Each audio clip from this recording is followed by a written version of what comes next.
Imagine an event so massive that for 1 month, the entire world stops turning. Economies pause, wars have famously been put on hold, and 3.5 billion people, that is, half the human population, tune in to watch the same thing.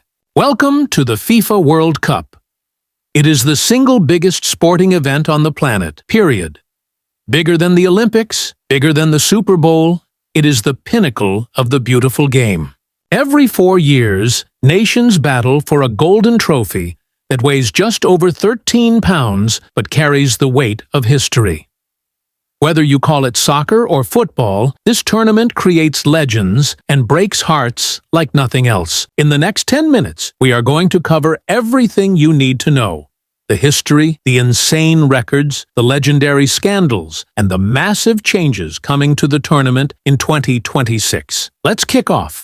To understand the World Cup, we have to go back to the roaring 20s.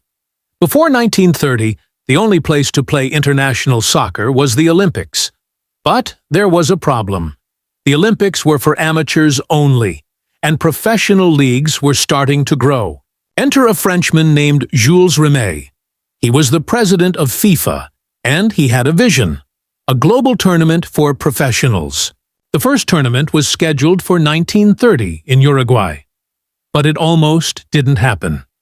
Europe was in an economic depression, and traveling to South America meant a long, expensive voyage by sea. In the end, only 13 teams showed up.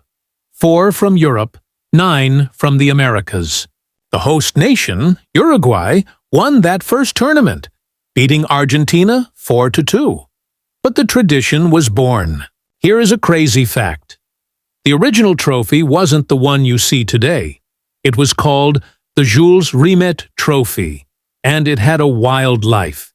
It was hidden in a shoebox under a bed during World War II to protect it from the Nazis. It was stolen in England in 1966 and found by a dog named Pickles. And then it was stolen again in Brazil in 1983 and was likely melted down. The trophy we see today was introduced in 1974. So, how does the tournament actually work? It's not just a 1-month event, it's a global process. It starts roughly 2 years before the main event with the qualifiers. Over 200 nations compete within their own continents: Europe, South America, Africa, Asia, and so on, to earn a ticket to the big dance. Historically, 32 teams make it to the finals. It starts with the group stage. Teams are divided into groups of 4. You play everyone in your group once. You get 3 points for a win, 1 for a draw, and 0 for a loss. The top 2 teams advance. Then, the drama ramps up in the knockout stage. This is single elimination. Round of 16, quarterfinals, semifinals, and the final.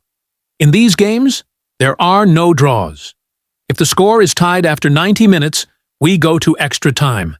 If it's still tied, we go to the most stressful thing in sports, the penalty shootout. But listen closely, because everything is changing for the next World Cup. For the 2026 tournament in the US, Canada, and Mexico, FIFA is expanding the field. We are moving from 32 teams to 48 teams. This means more groups, a new round of 32 knockout phase, and a schedule that jumps from 64 matches to a staggering 104 matches. It is going to be the longest and largest World Cup in history. Now, let's talk about royalty. Over 20 tournaments have been played, but only 8 nations have ever won it. It is an exclusive club. Sitting on the throne is Brazil. They have won the World Cup 5 times and are the only country to have played in every single tournament since 1930. Right behind them are the European giants, Germany and Italy, with 4 titles each. Then comes Argentina with 3, followed by France and Uruguay with 2. England and Spain have each won it once. When it comes to players, you might think Messi or Ronaldo holds the scoring record, but you'd be wrong.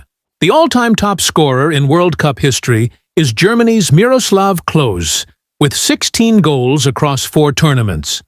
However, The record for the most goals in a single tournament belongs to France's Just Fontaine, who scored a mind-blowing 13 goals in just 6 games back in 1958. That is a record that will likely never be broken. And the GOAT debate? Well, the World Cup is usually the deciding factor.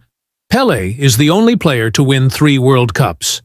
But Lionel Messi holds the record for the most World Cup matches played, capping off his career with that cinematic win in 2022.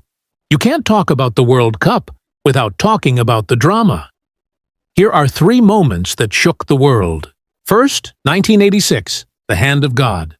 In a quarter-final between Argentina and England, Diego Maradona jumped for a header, but he punched the ball past the goalkeeper with his hand. The referee missed it. The goal stood. 4 minutes later, Maradona scored the goal of the century by dribbling past 5 English players. It was the perfect mix of cheating and genius. Second, 2006, the headbutt. Zinedine Zidane, the captain of France, was playing the final match of his legendary career. It was the World Cup final. Extra time. The game was tied. Following a trash-talking exchange, Zidane turned around and headbutted Italian defender Marco Materazzi in the chest. Zidane was ejected. He walked past the trophy without looking at it, and France lost on penalties. And finally, 2014, the 71. Brazil was hosting the World Cup. They were the favorites. In the semi-final against Germany, the unthinkable happened. Germany scored 5 goals in the first 29 minutes. The final score was 7-1. It wasn't just a loss, it was a national tragedy for Brazil, and remains the most shocking result in modern soccer history. So, what's next? All eyes are now on 2026. This will be the United World Cup, co-hosted by the United States, Mexico, and Canada. It's going to be a tournament of excess. Huge NFL stadiums, massive travel distances between cities like Vancouver, Mexico City, and Miami, and millions of traveling fans. With the expansion to 48 teams, we are going to see nations debuting that have never been on the world stage before. The game is growing, the money is bigger, and the stakes are higher than ever. The World Cup is more than just a tournament. It's a bookmark in our lives. We remember where we were when the final whistle blew. It brings the world together in a way that politics never could. Thanks for watching. I want to know, who is your early pick to win the 2026 World Cup? Let me know in the comments below. If you enjoyed this deep dive, please hit that like button and subscribe for more sports history. See you next time.